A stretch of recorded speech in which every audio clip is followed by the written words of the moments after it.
Yeah, I just want to say real quick that this is the live stream slash giveaway slash Q&A. I'll be reading your questions for Andy. Obviously, you guys know Andy Shectman's the CEO of Miles Franklin. Highly recommend you buy from them. Send an email, by the way. Send an email to info@milesfranklin. Let them know I sent you. And ask them what their price list is, any specials or anything. Andy, is there anything you want to say? No, it's good to be here. And yeah, when people call and or send that email to info@milesfranklin and mention the Slayer sent us, we'll make sure you guys are getting as good of a price as you'll find anywhere in the country, and personal service. And we haven't had a complaint in 33 years. We'll make sure that people coming from you certainly are treated specially, and will not be that first complaint I've ever had. I'll make damn sure of it. Yeah. Yeah, I think the coolest thing is, since it's so personal, since you're buying from you, I always say it's like buying from your friend compared to some, random person. And it happened, so many people ask me questions and I'm like, I'll just shoot them your way and be like, just don't leak his email. If if you're going to email him personally, just keep it between you. But, I'll always verify that, you're okay for me to send you them. And they always email me back like, yeah, thank you so much. Like, Andy helped my problem, or I got it all straightened out. So I think that's one of the biggest benefits buying through you. But yeah, so I guess we could start with a little bit of like an update. Is there anything that's happened, Andy? And then we can go into questions and stuff. Anything you want to? Oh, and is that a joke? God, it's been literally, so I came down to Florida. I moved to Florida, right? My company's in Minneapolis. I came down to Florida for a vacation in February 2021. My parents rented a house in Boca Grande Island, which is on the other side of the state. And they said, my dad's like, hey, I'm bored. Why don't you come take the house? Mom and I are going back.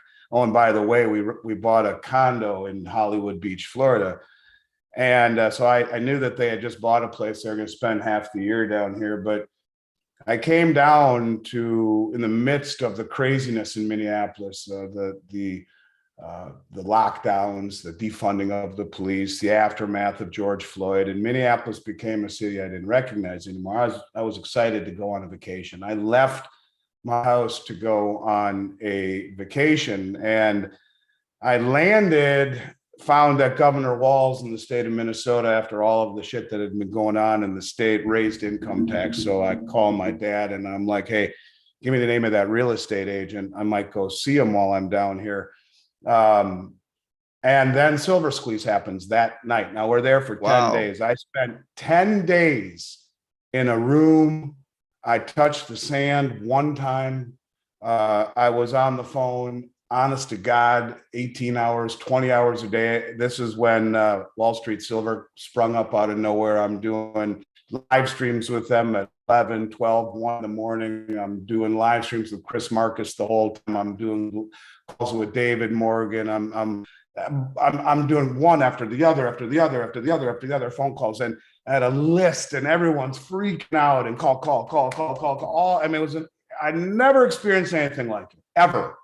And the only thing I did while I was down there, one day I drove across the state. I walked into this community that I live in here. I said, I'm never going back.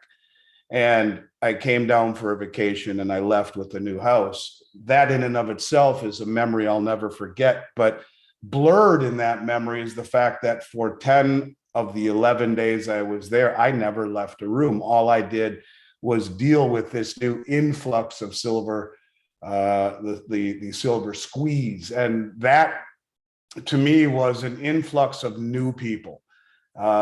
People maybe more your age, a little bit younger, in between us, and people that were trying to capitalize on the AMC and GameStop craziness. And it was something I'll never forget. But I will tell you something. What I've experienced the last 2 days is crazier than that. I've never, ever in 33 years experienced anything like it. And let me tell you why. because people are motivated in two ways, right, brother? Two ways. The first way is greed.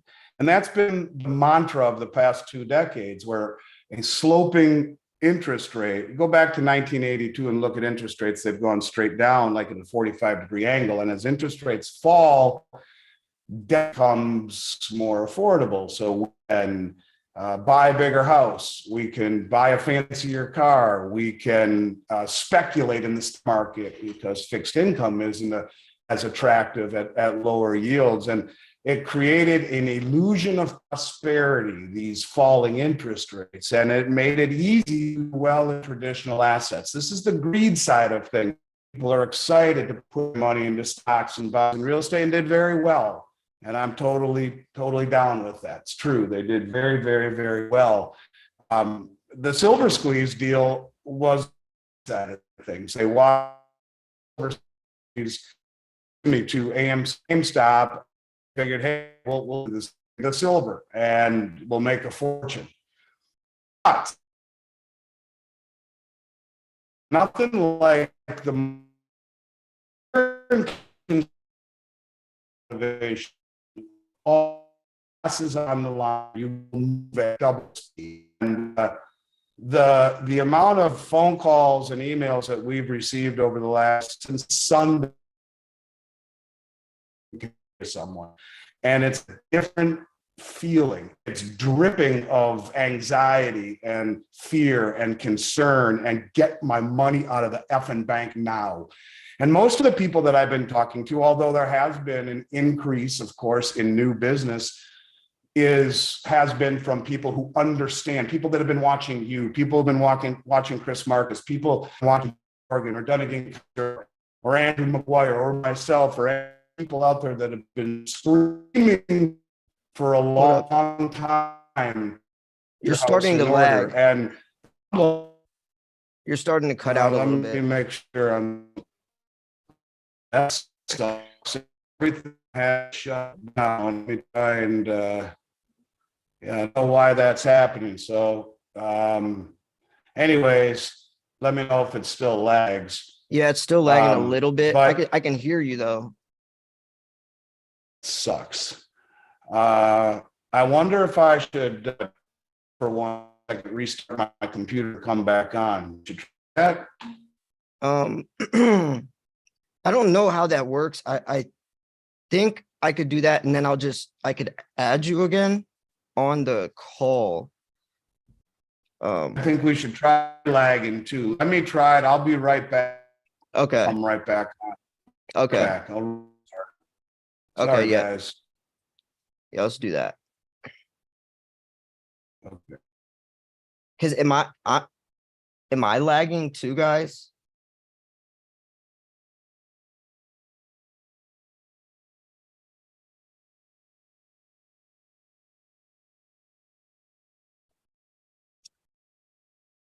Okay. Yeah. It's just yeah, this is our first live stream, and I don't know how to add him on while I'm going live. Like if it was just me, I could do this easily, but I don't know how to okay. Yeah, I don't know how to do it with someone else as well. Okay. But anyways, all right, so until Andy gets back, let me see where. Yeah, so he's gone. He still has the link though, so he could join back up. All right, so I'm gonna show you guys the prizes and stuff until Andy gets back. Sorry about that. Live streams, I'll fix this. I'll find a better program and stuff. So Andy is also matching my prize. So we're gonna do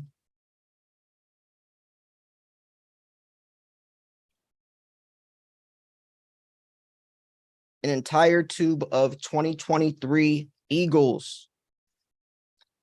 First strike still sealed by the US Mint itself. So that is the prize. And Andy is also giving one of these away. And there's a guy in chat actually right now. His name is RE Gold. he wrote this book. It's called 925 Thrift, the Pocket Guide for Finding Silver.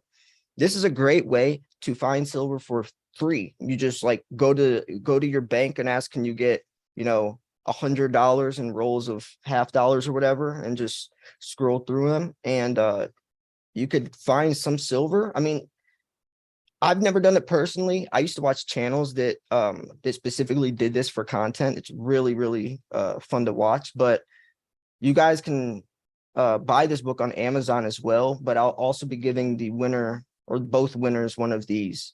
I think that's really cool because I'm trying to write my own book as well about silver stacking, and he's gonna help me. He's gonna help me out with that. So yeah, I love that the community is all, so nice. I mean, I should have brought I have so much stuff from you guys, like stickers. I think, yeah, Joker's Wild, my moderator, he just got his channel stickers. Then we got Silver and Cigars, another new stacking channel. He sent me this. That's a great channel, by the way. Silver and Cigars. Great channel. But yeah, speaking of Joker's Wild, he's at 99 subscribers. At 99. You guys probably know him. He's my subscriber, or he's my moderator, I mean. He's helped us save thousands of people from getting scammed. Like, I'm not even kidding, like thousands. Because so many of these stupid bots, these impersonators, will make an account. It looks just like me, same name and everything. And then they'll like tell you to message them on WhatsApp. So Joker's Wild, he sits in my comment section all day, making sure these guys don't, if they reply to you, he'll send me the link, I block them and all that. But anyways, yeah, go subscribe to Joker's Wild as well. Andy Shectman is back. It sounds back. A little better. I hope this is better for me as well. My computer's probably freaking out because it's been on for so long. Anyway, so what I was basically saying is that there are a lot of people this week, that people who are tuned in to what's going on and understand what's happening, and they see what's going on and have freaked out. And it's unlike anything I can really explain when you talk about being motivated by fear and concern. And I think it's justified what's happened. The Federal Reserve and the government has signaled, in my opinion, the end of the US dollar as we know it. And what they have done by bailing out these banks is horrendous. And I think it's the death knell for the dollar. I really do. They have signaled the end of quantitative tightening. They have signaled that they have chosen inflation over the tough decisions. They told us that the taxpayer won't be on the hook for this. That's a bunch of bullshit. They will be on the hook for it, not through taxes, but through inflation, and tremendous amounts of it. When they came in and bailed out the banks in 2008, making bailouts illegal after that, calling it bail-ins, where the depositors are general creditors of the bank, those depositors, those companies in Silicon Valley, those startups, they all should have gone bankrupt. That is what the law says. And by doing this, they have signaled that they have given up on trying to stave off inflation. In 2008, when they did this, the Fed's balance sheet was $800 billion. And to get to where we are now, it's $9 trillion. That $8+ trillion that they put on their balance sheet is because they were buying treasuries and mortgage-backed securities, all which suppress interest rates. The suppression of interest rates makes an illusion out of asset prices. If you have interest rates at 0% and you go and try to buy a new Honda Accord, and you can take a 60-month loan and only pay $200 a month or whatever, but then interest rates go to 5%, over double that, and now that cost goes from $200 a month to $600 a month, and doesn't work that way anymore. And so as you have suppressed interest rates, you incentivize debt, you incentivize speculation. You see asset prices go higher in the form of real estate and stocks. You can see corporations borrow money at next to nothing and buy their shares back within the stock market, which jacks up the share price, which gives them super big bonuses, even though that doesn't do anything for the corporation, because the corporation is not reinvesting the proceeds. The way that Austrian economics would tell you to do that is you build a sound foundation through savings, investment, and reinvestment. What these Wall Street companies have been doing is borrowing, not investing, buying their shares. And instead of reinvesting with all the profits they make, it just goes into buying more of their shares in the open market to jack up the price so that they become rich, and it's eviscerating the inside of the company. These types of distortions and misallocations come through suppression of interest rates. And the environment that we have right now is a very frightening one that I think is going to lead ultimately to the destruction of the dollar. And I think it's important first, maybe we talk about how all of this happens. But I mean, it's important to first talk about the fact that I think the government's lost all credibility. First, they tell us there's no inflation. Then they tell us inflation is transitory. And then they say that they'll stop inflation. And then they say, well, it's structural. And then they say it's peaked. And then they said maybe it hasn't. It's reemerged. It's all bullshit. They are scared.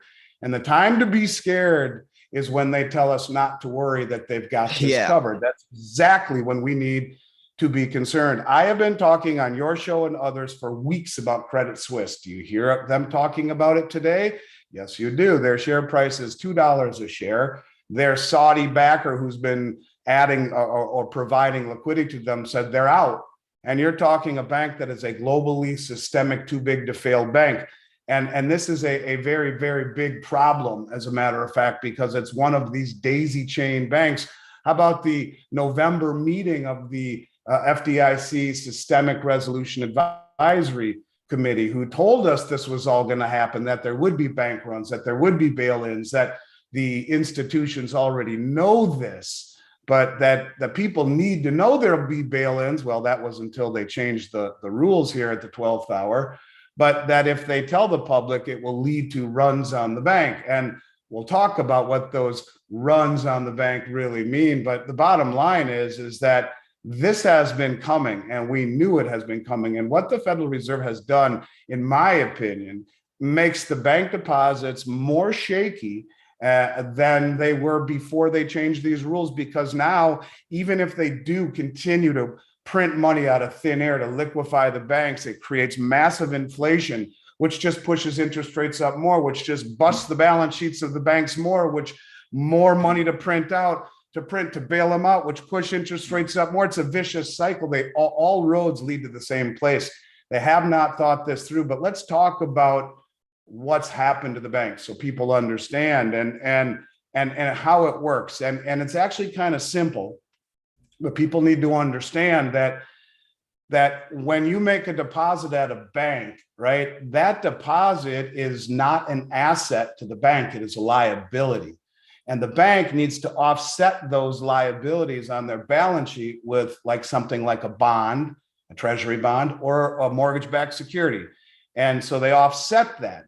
And the problem is that during COVID, Biden eliminated all the reserve requirements at the banks. So the banks basically had no reserve requirements. And so they've had very, very little currency on hand to meet customer demands. And even if there's a very small bank run, like we saw this weekend, and the banks are forced to sell their bonds at a huge loss, and we'll talk about that in 1 second, to meet the demands of their customers getting their money back, you can see a run on the bank, just like what we saw, because the bonds that these banks have loaded up on over the last several years have been at an average rate of, say, 2%. Most of them being short-term treasuries. Until recently, they've been buying the longer maturity things, the mortgage-backed securities and the 10-year treasuries and 30-year treasuries, and loading up on these things, but rates are now at 5%. And so those bonds that they are forced to sell as rates approach 5% have lost over half their value. And so when they are forced to liquidate these bonds, these assets to meet with demand for withdrawals, think of Credit Suisse, who had $1 billion in the fourth quarter pulled out in investor deposits. So they need to sell bonds at a massive loss because they've been buying bonds at the lowest interest rates in human history, and filling up their balance sheet with it. And when they have to sell them, they've lost 50% or more of their value, and a bank can become insolvent in 24 hours, and it happened last week. So the FDIC, Slayer, they can't handle this. Their insurance fund only has 0.03% of all bank deposits covered. They have about $125 billion in funding backing over $9.5 trillion in deposits. It's a bunch of bullshit, right? The only way to save the depositors in this case was to monetize the banks, to print currency to make them solvent. And at the same time, it destroyed the value of the dollar. They were left with a decision, because when was the last time you saw the FDIC, the Fed, and the Treasury meet on a Sunday night? Doesn't happen very often. And they were left with the decision: do we save the banks or the dollar? And they've spoken. The dollar is officially dead on arrival as far as I'm considering. And not to mention, the US banks, as of the end of the year, were sitting on $620 billion in unrealized losses, assets that haven't decreased in price yet because they allow the banks to not mark to market these bonds they hold. They allow them to mark them at par on their balance sheet. So if they have a bond paying 2% that they paid $100,000 for, that's now worth $60,000 because interest rates have gone up, decreasing the value of those bonds in circulation. Their balance sheet says 100, it's really worth 60 or 50 or 40. And it's a way of this bullshit accounting that allows them to make their balance sheets look better than they truly are. But instead, in this case, they had to sell this stuff because they had a run on the banks just to come up with the capital, pay everybody back, and they went bankrupt. And the fact that they are now backing all of the banks is the road to Weimar Republic.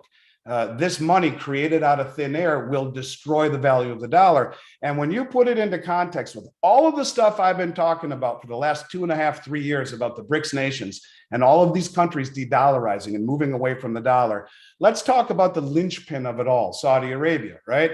I ask people, what makes the dollar world reserve? Most people don't know. It is the protection of the Saudi kingdom, and by extension, their willingness through OPEC to value oil in dollars globally. Every country on the planet has had to own dollars for the last 50 years in order to buy oil. That is the deal that we struck.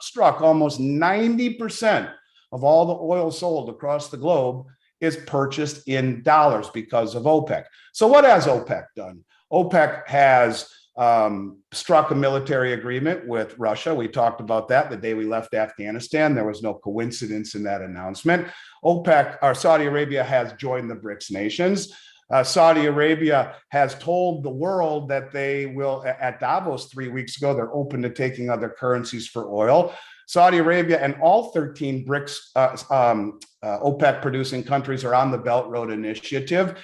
And when you look at this cohesion of the Shanghai Cooperation Organization, the Belt Road Initiative, the Eurasian Economic Union, and the BRICS, you're talking 85% of human population who ain't going green.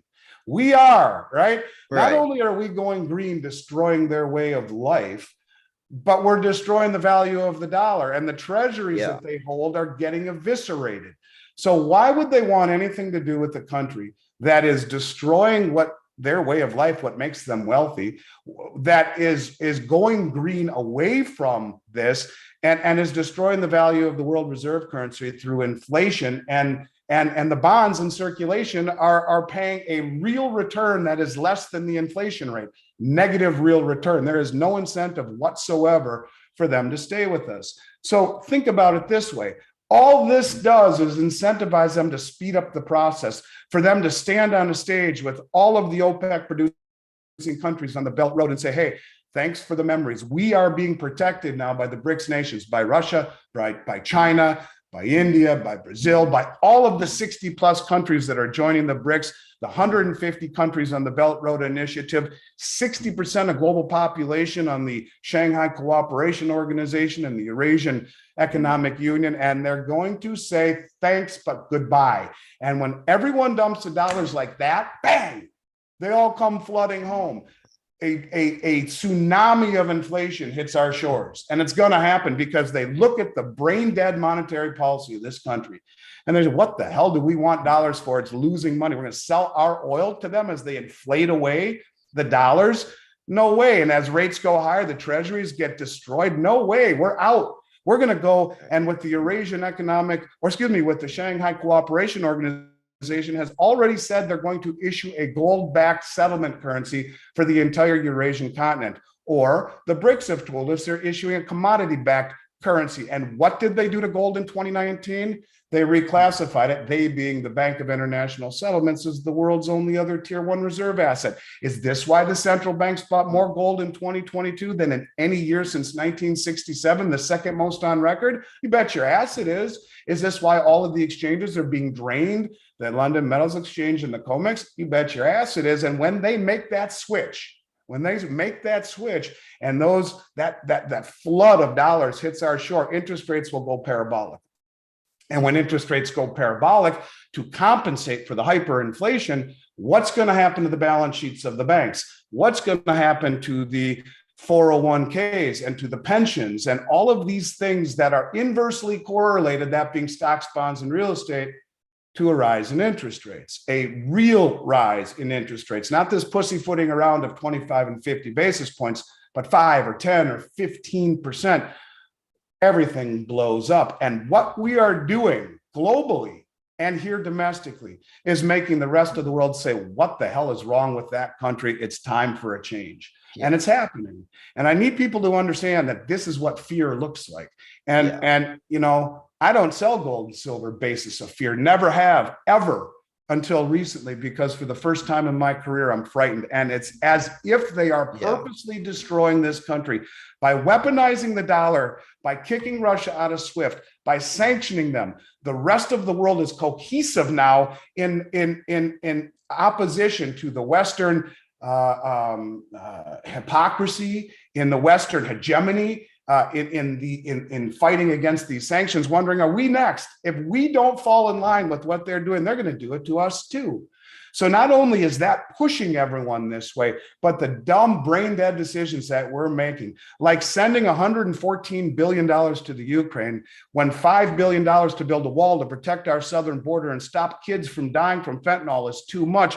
Paying money for the Ukrainian pensions for their government when there's a $1.75 trillion pension shortfall in this country, by literally backstopping these banks, which is the dumbest thing they could have ever done. They're going to have to destroy the value of the dollar. And all of these countries that were already thinking, the 60 countries that are lined up to join BRICS, the 150 on the Belt and Road Initiative, all of these countries that comprise almost 90% of all of human population are saying, goodbye, US, time for a change. And it will be the backing of commodities to a distributed ledger technology system like the Chinese digital yuan, which has been working for 4 years, which will be the glue that makes all this work.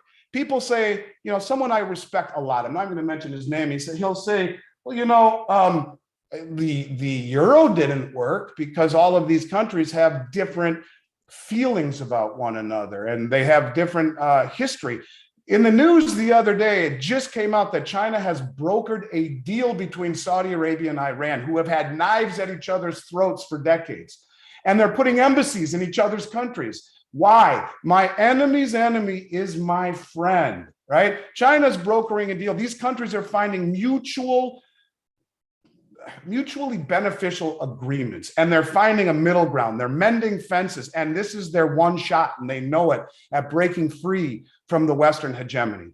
And they know it. And if they stop bitching at each other and become a strong, cohesive unit, not only militarily and with their gross domestic product, but with a currency that is tied to commodities. Like Zoltan Pozar said, it is going to be Bretton Woods 3, a system dominated by transparency and commodities. We are at our weakest right now. And God help us if China and Japan dump the $2 trillion in treasuries. Jim Willey, who I respect a lot, he's a little bit out there, but I respect him a lot, and he's smart as hell. He said Japan is thinking of joining BRICS. If Japan joins BRICS and dumps their $1 trillion in treasuries, I mean, it's going to become the Great Depression in this country overnight, or the Great Depression meets the printing press, hyperstagflation. So what we are seeing here is not something that should be taken lightly. It isn't. Jeez. This is something that people need to wake the hell up and realize they are purposely, it just seems that by weaponizing the dollar and doing this shit, they are purposely making the world say, what is going on with the United States? It's time for a change. So that's what's going on. And I've never been more concerned in my career. And when the fear that as people are calling me with is oozing all over me. And it's hard to not be this fired up when I hear this stuff. And when I'm talking to people who are almost in tears, please let me. And then I get a call from a financial advisor yesterday who says, he places a $200,000 order for a client and calls me and says, we went to send the wire. The bank asked 47 million questions and finally wouldn't send it. Wouldn't send the wire. They didn't like the answer. I didn't even think about that. It's getting real, people. It's getting real. Gold and silver are not an investment. It's wealth, period. Yeah. And I want to say one last thing, and then I'll shut up. I don't mean to monopolize, but here's the deal.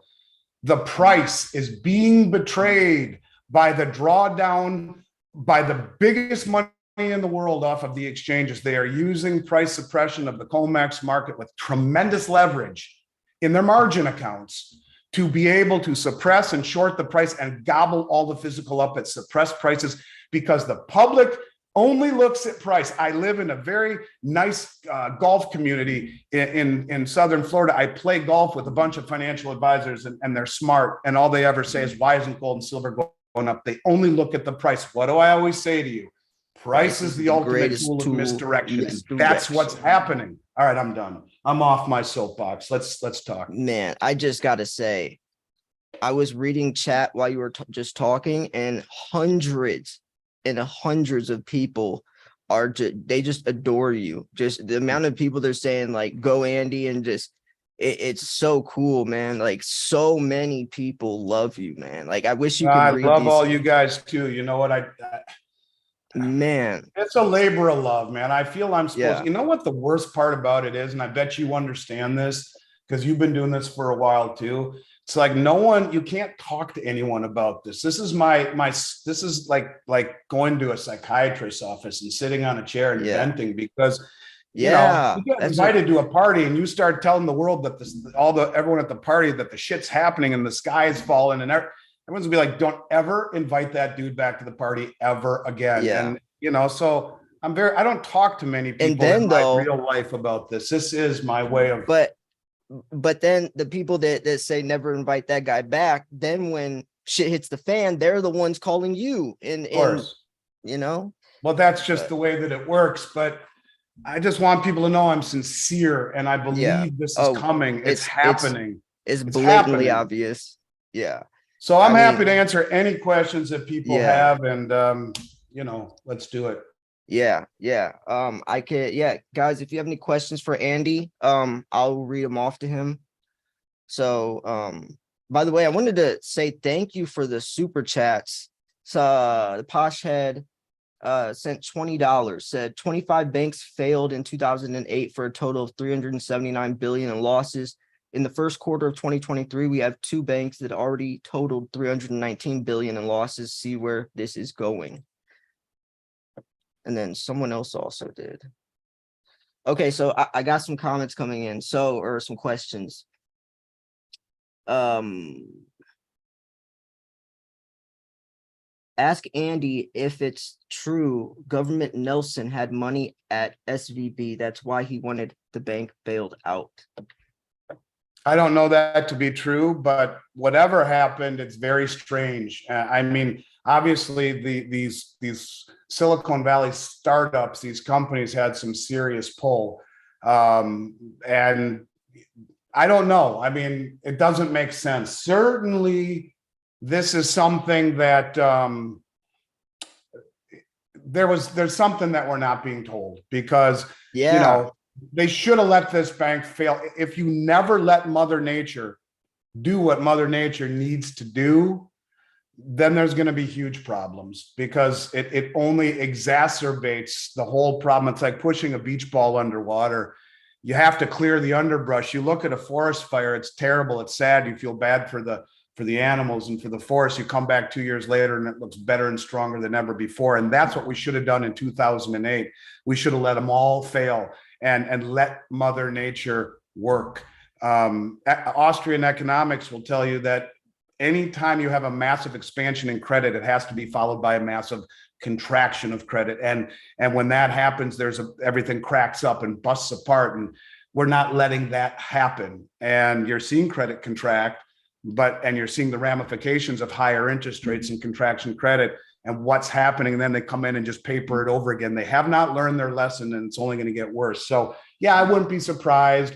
They had, 120 billion or whatever it was in deposits. So it's just crazy. It's crazy. Yeah, probably. I would say probably. Yeah. Someone else asks, premiums, where are they heading? Great question. Ironically, they haven't really taken off yet. I've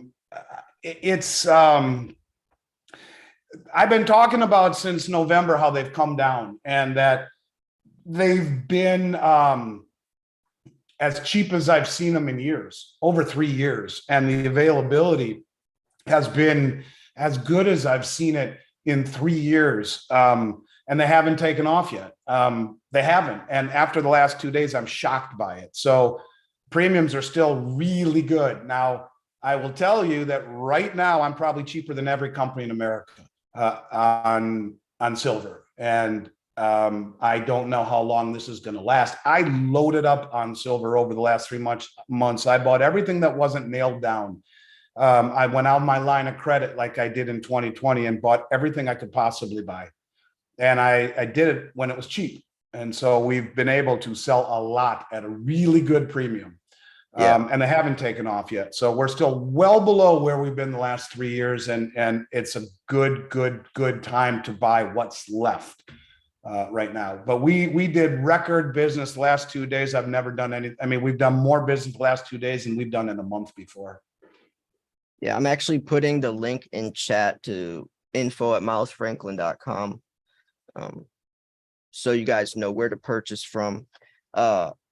So another question, there was one up here. I don't even know if I should ask it. It was, go ahead, you can ask. I'm not afraid. Yeah, okay. No. It's just like, so this guy says, so he's like in all caps, like you could tell he's extremely worried. He said, should I pay off my mortgage now or wait till everything crashes, then use my money from gold to pay off my mortgage? Sorry for screaming. And that's so what he said. I paid off my mortgage and it was at 3%, and everyone told me I was stupid. And a 3% mortgage in essence is free money. Conventional wisdom says don't pay it off, but I don't care what conventional wisdom says, because the world has a way of throwing curveballs at you. And my great grandparents lost a farm in Williston, North Dakota around the Great Depression with just a few $100s left on the mortgage, and lost it. And then they discovered oil on it after they lost their farm. Wow. And, if you can pay it off and sleep well at night, do it. I don't care what free money is. And I mean, yeah, the playbook, just like when you're playing blackjack and, you're not supposed to hit with the 6. I would say to you that sometimes peace of mind and sleep at night is better than conventional wisdom, no matter what the playbook says. So if you have a really low mortgage, people would say, don't do it. It's free money. And you have the ability to maintain it, to service it. But what would happen if you, God forbid, were disabled or lost your job or whatnot? So if you have the ability to pay it off, to me, that I've never slept better since I paid mine off. And buy gold and silver with your spare money, or don't, and buy more gold and silver and roll the dice a little bit and hope that the appreciation of the metals will allow you to pay off your mortgage. But that's a tough question, one that you could go either way with. Yeah, those are the hardest, especially since there's so many other variables as well. Like you don't know his financial situation. You don't know, like, so many different things. This guy says, I'm getting ready to close on my house and property, and I'm worried about $100,000 being in the bank before I close. Should I move it into the title in abstract money or abstract company? We are waiting for appraisal. No, 100 grand, you should be okay, I would think. I mean, they just bailed out however many billions of dollars at this other bank. If you had over that, I would say maybe. But even when they did bail-ins in Cyprus, anything under 100,000 was safe. So I think you're okay there. It's tragedy that we have to feel this way, but yeah, I would probably, because look, if you give it to the title company, they have to hold it in escrow at a bank too. So there really isn't an easy way around that. I would hold it and just hope for the best. Yeah. So there was another one. I want to ask more about silver. The one guy, where was this one at? I think he asked, how much silver do you need to get through this? Something along those lines. I would ask the question, not how much gold and silver should you own, but what exposure do you want to this system? They just came out and told us that Social Security is almost $70 trillion, like 67 trillion, I think was the number, in debt. It's all IOUs, that the largest asset in this country right now is student debt. That we have a $31 trillion debt on top of Medicare, Medicaid, Social Security, government, military pensions, which go out to $130 trillion. This is we're an insolvent country, and the banking system now just collapsed, or would have collapsed had it not been bailed out by the Fed, and now that signals hyperinflation. So what exposure do you want to a currency that is dying and is completely and totally insolvent, a country? And I don't know, I'd work backwards from there. So I think, how much do you want in dollars, not how much silver should you have? I think they're looking at it the wrong way. So this person says, Steve Crenshaw says, let's say that the dollar does crash. How will people know what silver and gold are worth, especially if the vast majority of the public isn't invested in it? Well, that's probably why it's going to happen. And that is why you're seeing the biggest money in the world pull everything off of the exchanges. We last year, the government lost $4.1 trillion. And this year it's even bigger. In 2019, 5 trillion in tax revenue would have paid the entire deficit and left $0.5 trillion to pay off the rest of the debt. And this time they're $1.375 trillion over it. They spent in 2022 $6.27 trillion and brought in 5 trillion in tax revenue. So I mean, they're going deeper and deeper and deeper and deeper into debt, printing more money, borrowing. And this is a country that gives 114 billion to the Ukraine when we're this broke. This is a country that, in terms of extraordinary measures to raise the debt ceiling, borrows money from the civil servants retirement fund, the postal retirement fund, and the disabled veterans retirement fund. And in the same breath, the next article on Yahoo Finance the day they did this was, we gave the Ukraine another $40 billion. We are stealing from the people who've given their life to civil service or disabled themselves being in the military. We're taking from their retirement and their pension funds to give money to the Ukraine and to bail out these ridiculous banks. And it's just absolutely upside down. And again, $75.9 trillion in IOUs in Social Security. I mean, at what point do people realize that this is going to happen? So what will silver be valued at? A lot higher. In dollar terms, it'll go to the moon. As the dollar falls and silver sits right here, it's not silver going up, it's the dollar collapsing. And that's one of the things that I think you will see when this happens. I think you will see the exchanges like the new Moscow Gold Exchange or the Shanghai Gold Exchange or the exchange in Dubai. These exchanges will take over where the COMEX and the LBMA failed through suppression and overt manipulation, where where you can have four banks on COMEX controlling the price of silver and gold by being incredibly short. In silver, those four banks hold the largest concentrated short position of any commodity traded in silver. Why? Because it's important as shit. That's why. And they're accumulating the hell out of it right now. Why does Janet Yellen, who runs the Mint, head of the Treasury, tell us that they've ramped up production on Silver Eagles? In 2012, when no one was buying Silver Eagles, after it peaked at 50 and was starting to come down, they made almost 50 million of them. Last year, they made 14 or 15 million. What are they doing with all the silver? Are they stockpiling it and just telling us that they are ramping up production? Why did they tell me in the middle of the year in 2021 that they were cutting production? I'm one of 27 US Mint resellers. Why were they telling me they're cutting production of gold and silver eagles in half in the second half of the year? Why? Because no one was buying them at that point. They're just buying silver because they're stockpiling it. What happened to Gaddafi's gold? What happened to Saddam Hussein's gold? What happened to the 14 billion in gold that the Ukraine sold to fund the war? I mean, what are we doing? Are we stockpiling it ourselves? These are crazy times, man. They're completely and totally crazy times, but the most sophisticated money in the world, the money that is closest to the information, is running for the hills with as much gold and silver as they can buy. Do you think there's any coincidence that the second most gold accumulation by the central banks in history happened last year and happening again here in 2023, where it's like almost a 200% increase month over month from December to January in how much the banks are or the central banks are buying? And Turkey, who bought more gold than anyone in 2022, our ally, who also said they're joining BRICS, again, just bought another like 27 tons of it. The smart money is de-dollarizing and running for the hills while the price is being suppressed. Yeah. I think it's like more comforting, like when you talk about this stuff.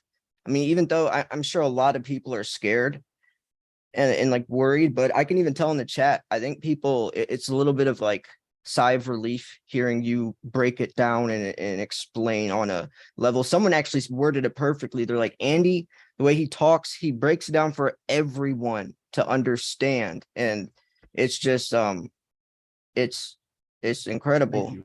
I appreciate that, man. I spend a lot of time reading and studying and listening and watching, and it's not really complicated if you look at things from a macro perspective. Take a step back and look at what's happening, and don't get tied up in the minutia of it all. I mean, don't do it. I mean, look, you just take a look at how much the biggest money in the world is when you look at things like the picture behind me is of President Roosevelt, and that's the executive order where he confiscated gold. And if you look, one of my real good friends down here in Florida, that right here.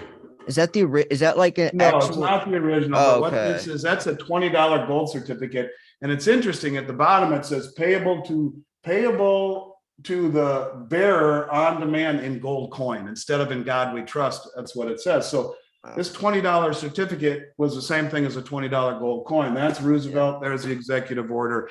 And when he confiscated gold, what's interesting is he confiscated gold in April of 1933. I have a good friend down here who's the largest importer of numismatic coins, maybe in the United States. And he buys them all from large banks, and most of them in Switzerland and the UK and Austria and Liechtenstein and all of these countries.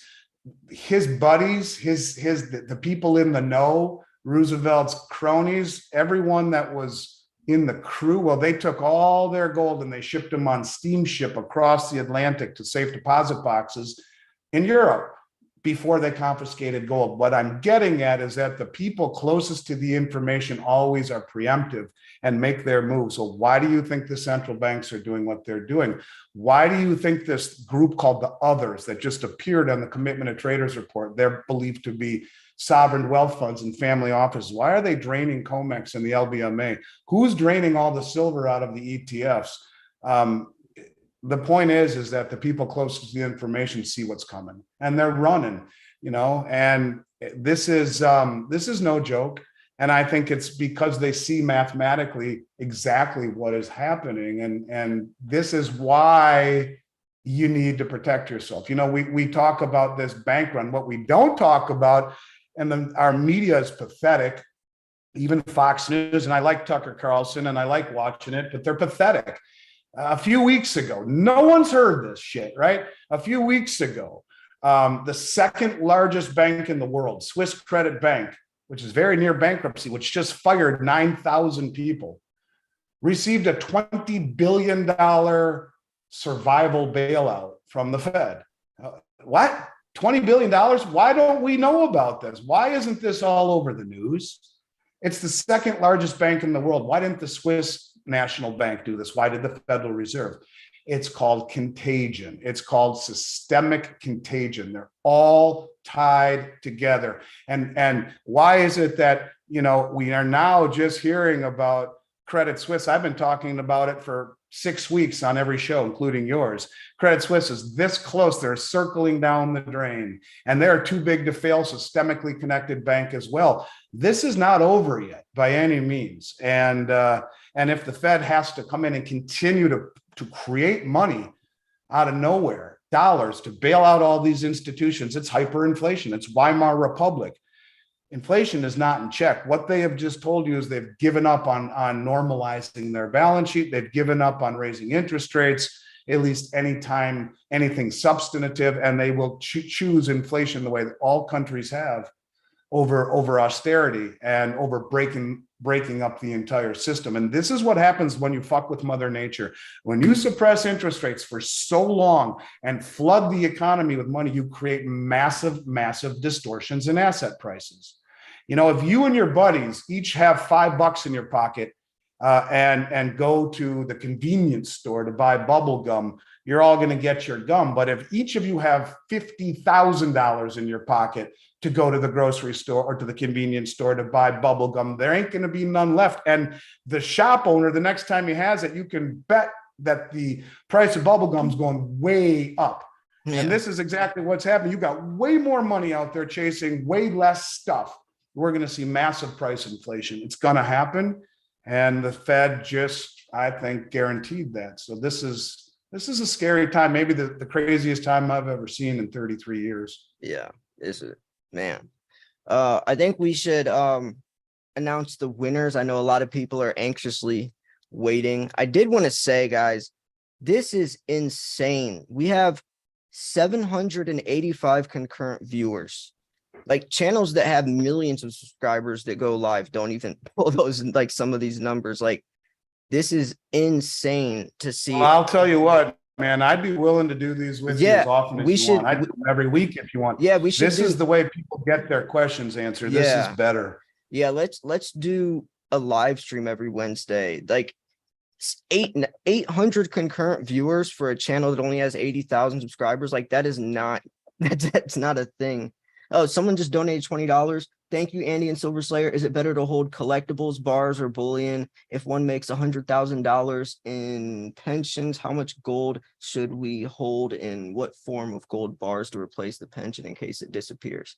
Well, that's like a I mean, if you're going to buy collectibles, it should be a very small percentage. Yeah. I think where we're going, you want bullion, both gold and silver bullion, coins and bars and rounds, and 1 ounce gold bars are great. The savings you get by buying a 10 ounce or a kilo bar is not commensurate with the loss of flexibility. You may save on a kilo bar of gold, you may on $60,000 bar of gold, you may save $500-600 and be 32.15 times less flexible than having a 1 ounce gold bar for just a little bit of a difference. But I like bullion, period. And 1 ounce gold bars, 1 ounce silver coins, 10 ounce and kilo silver bars. These are all really nice ways to protect yourself in a very conservative way. And anyone who's telling you to buy collectibles right now, I think is giving you horrible advice. I like collectibles, just like those behind me. The numismatic coins are very cool, but I pretty much, look, I was buying those back in the 90s when no one wanted them and they were not much more than the price of a gold eagle. But now they have high premiums. And so you buy gold and silver bullion, that's exactly what you want to do. Yeah, I was about to bust out some of my silver, but yeah, we should do the giveaway though, because I know a lot of people are anxiously Yeah, no worries. waiting. I need to jump on here pretty quick with Litecoin Yeah, Lisa anyway. So I okay. will I'm gonna do one of those giveaways for you, as I mentioned. And Yeah, so go ahead and do it and just give me the address and the info, yeah, and we will do that. yeah, okay. Sounds good. All right, so you got to head off, Andy? I'm going to head off here pretty Okay. quick. I want to Yeah, thank you and everyone out there. You know what? We'll get through all of this together, but open your eyes. That's the most important thing. Be aware of what's coming down the pike. Be aware of what they're doing to us. And if you're not a contrarian right now, I got a bad feeling you're going to end up a victim. And remember one last thing: gold and silver are not an investment; they're wealth. Period. And you can see that. What is the only asset that every central bank in the world owns? Gold and silver. So with that, I'm going to bail and jump over with Litecoin Lisa, and I'll see you soon. But let's do this every Wednesday. Maybe yeah, we even do it a little later in the evening on Wednesday, so more people can join. And maybe yeah, you let people know, and I'll let people know, and this can become something really cool. So yeah. This I this really appreciate you would. very much, brother. I really do. Yeah, you too, man. I'll Next see time you I'll pull soon. up a And computer. I'll bring my laptop also so I can yeah. see the questions, Oh so I man, can go right along with you. yeah. These, it's hard to keep up. That's how many people are commenting. Like it's insane to see how many comments and questions. It's just it's flooding the comment section. Next But time I won't ramble so much. I needed no, to get this out there. no, This is people. this is one of the biggest events of my 33-year career. I really do Yeah, believe that. So next time we'll dedicate all the time to questions. I appreciate you, and I appreciate everyone out there. I truly, truly, honest to God, do. So I hope yeah. you and everyone out there stays well, and look forward to picking up where we left off soon. All right, man. See you, Thanks. brother. Yeah, man. Peace. Bye-bye. All right, guys. So it's just me now, and we are going to pick the winners. And then I'll show off some of my silver or something. We'll just hang out for a little longer since I haven't live streamed in years on this channel. I used to live stream like 5-6 years ago on this channel. Way back in the day. So let me okay, so let's do it like this. Let me share my screen with you guys. Share screen, share. Okay, I'm sharing my screen. You guys can see the screen, right? Let me make sure.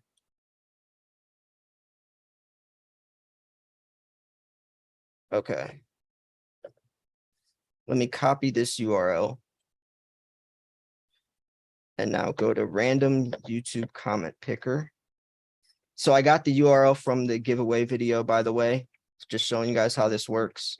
Copy this URL, go to comment picker, I push paste, and then I come over here, filter duplicates. Let me make sure you guys are still with me.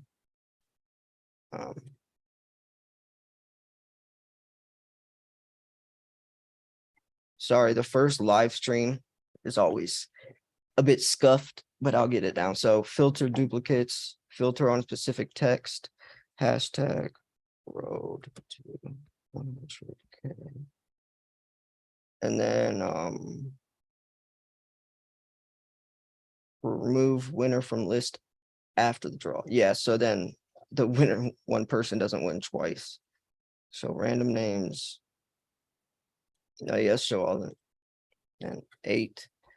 Okay, so as soon as I push this, it's going to show. Let me make sure you guys are still here though. Shouldn't have done it like this. I'm just gonna trust that you are. Get YouTube comments.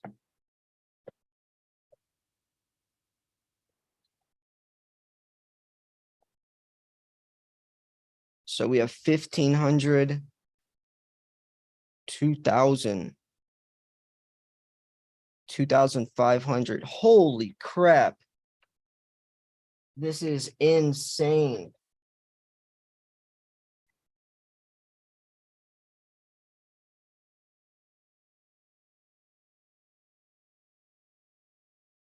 $3,441.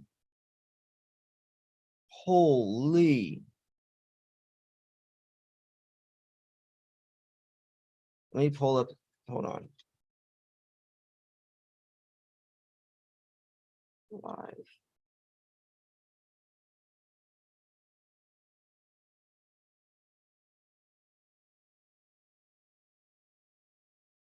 Okay.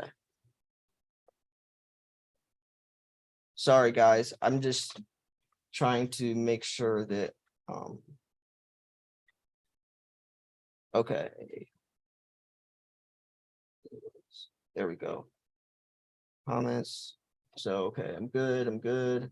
Okay, now I can see your names on this huge monitor. Okay.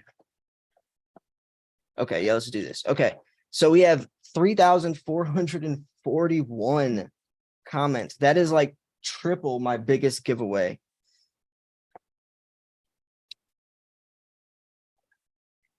So I have to pick again because oh wait, never mind. We're right here.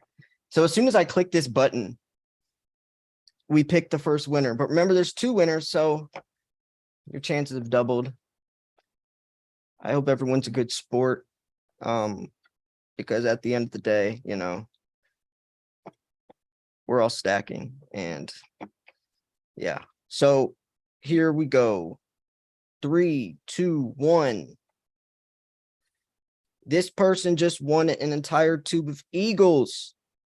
He says, it's Fluffy Joe 72 says, road to 100K, been watching you for a while. Very cool. I would love to get a tube of Eagles in my starter stack. Well, you have a tube of Eagles in your starter stack, and you get a book titled 925 Thrift, the Pocket Guide to Finding Silver by R.E. Gold. I'm pretty sure R.E. Gold is in the chat, by the way. He wrote and published this book, and he gave me a couple extra to give away, so I figured I would do that. And I'm also going to be writing my own book about silver stacking. Let me know if you guys would buy that. But yeah, anyways, congrats to Fluffy Jojo 72. You won a tube of Eagles, but we are also going to be picking another winner because Andy Shectman is also giving away a tube of Eagles. This is a Mint Direct first strike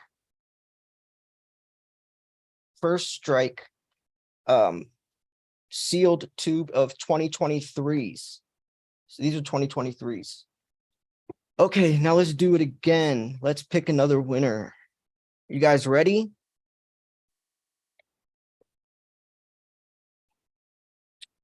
All right, let's do it.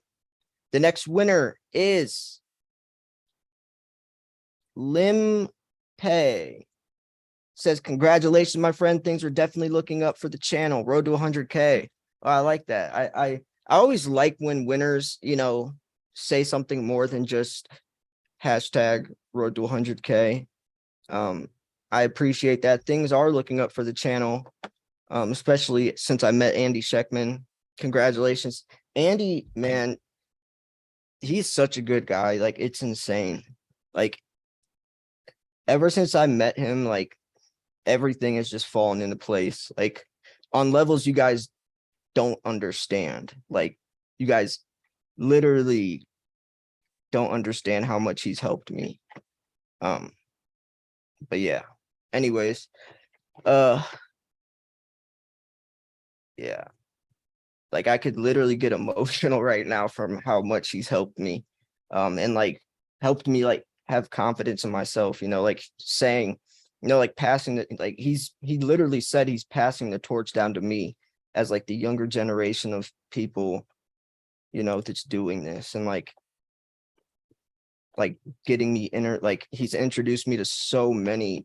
It's just I don't want to like it's awesome. But anyway, so I'm gonna stop sharing. So congratulations to Lim Pei, and The first guy was Fluffy Jojo 72. Both of you guys just won an entire tube of sealed Eagles. Yeah, man, I don't know. I kind of just got thrown off with that last one and kind of just talking because you guys know I've been through hell and back. You know, my mom has stage 2 breast cancer about 2 years ago. She's been cancer free for about a year now, a little over a year now. And my dad passed away like 6 months ago. So like my mom and my dad both have, you know, my dad passed away like 6 months ago.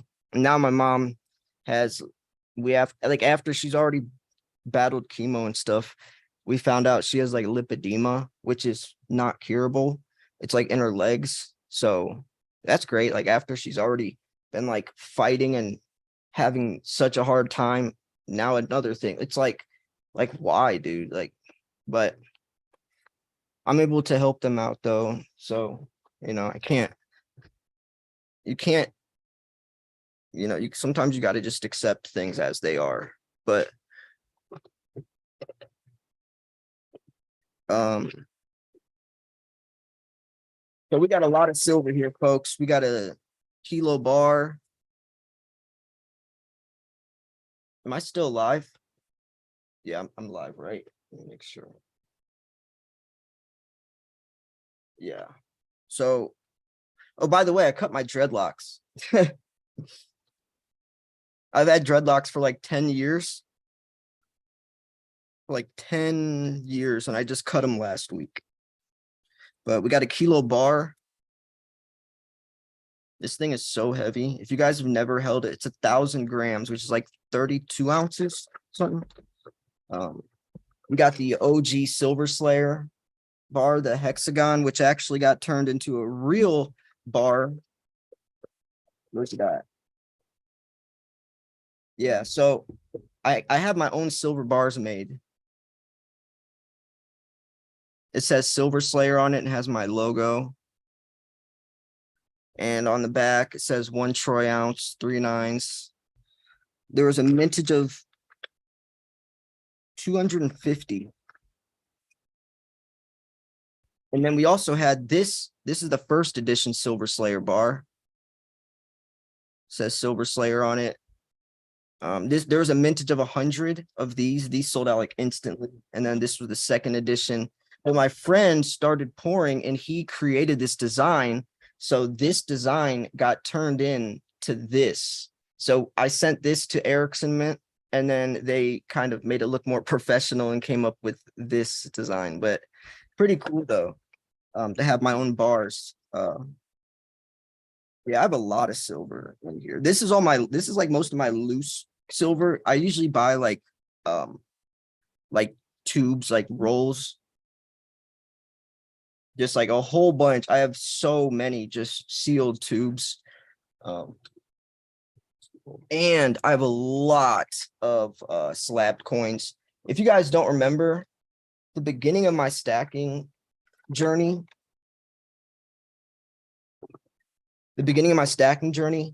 I mostly bought very expensive coins. I just loved, like, I didn't want to buy just some boring, eagle or some boring generic round. Like, I wanted a PF70 Ultra Cameo Moon Festival Panda. Man, I wish this would focus.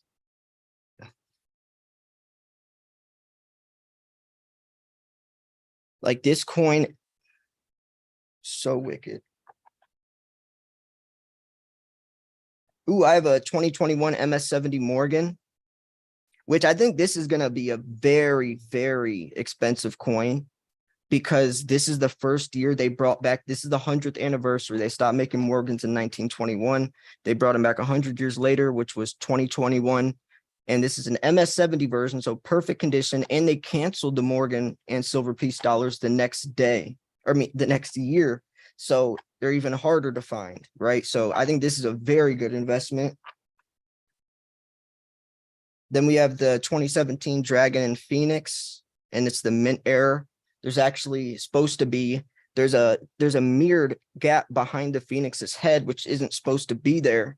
and it's very rare for the person to make a mistake. So this coin is extremely rare. And I actually was the first one to get some of these because Modern Coin Mart was the one that got the bad batch. There's only like 1,000 mistakes they caught.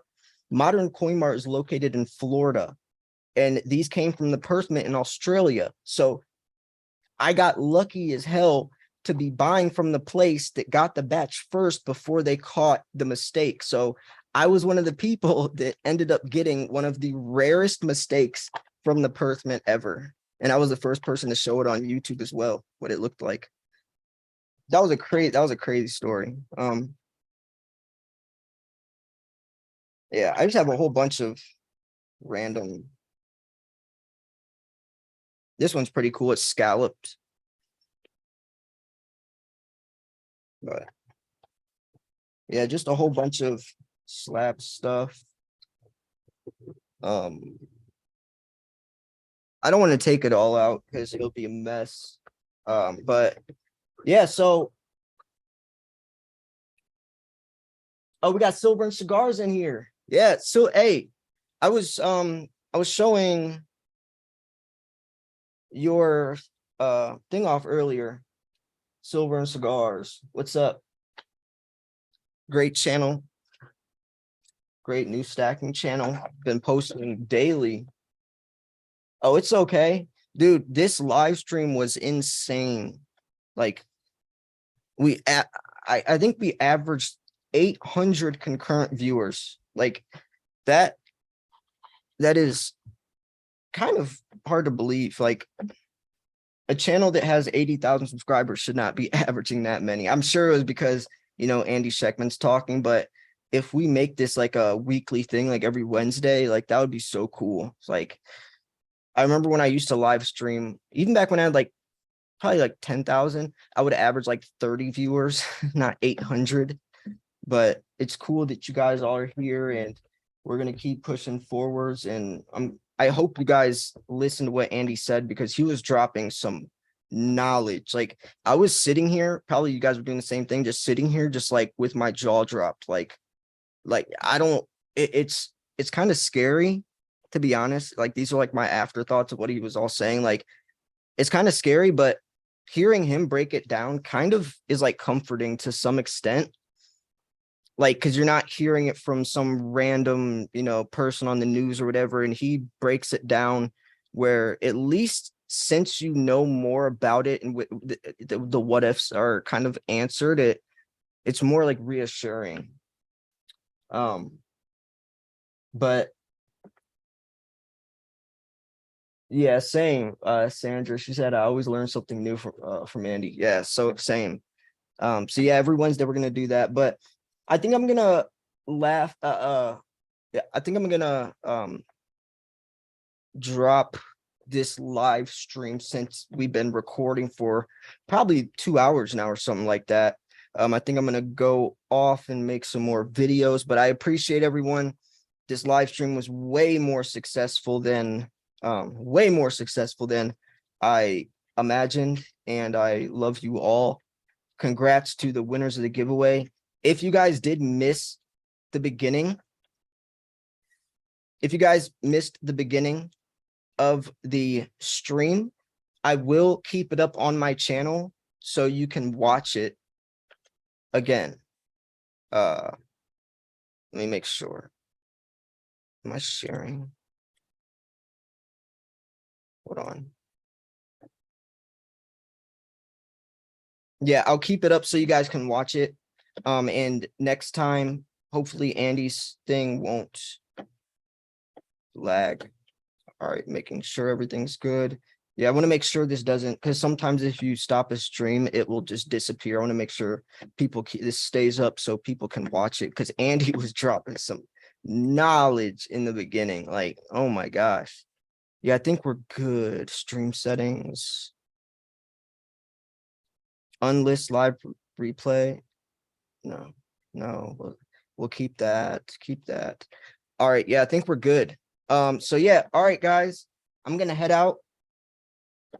Everyone, thank you so much for tuning in. We are going to we're gonna keep doing this on a weekly basis, and I hope I highly doubt any of the winners are in here right now. Fluffy, Jojo, 72. And the other one was like I forget what the other one was, but yeah, everyone go check out Silver and Cigars. He's in the chat right now. Go, I'm gonna let's raid him. Let's do it like this. Like, since my stream is ending, I want you guys all to go over to his channel and subscribe to him and watch his videos, and go subscribe to Joker's Wild because he's at 99 subscribers. 99. Let's get him to 100. So yeah, anyways, thank you so much for tuning in. This was Silver Slayer. I'll see you guys soon. Peace. Oh, Fluffy Jojo, you're here. Awesome, dude. Awesome. Yeah, I'll be contacting you. I'm so glad you're here. All right, guys. Thanks for tuning in. This is Silver Slayer. I'll see you guys soon. Peace.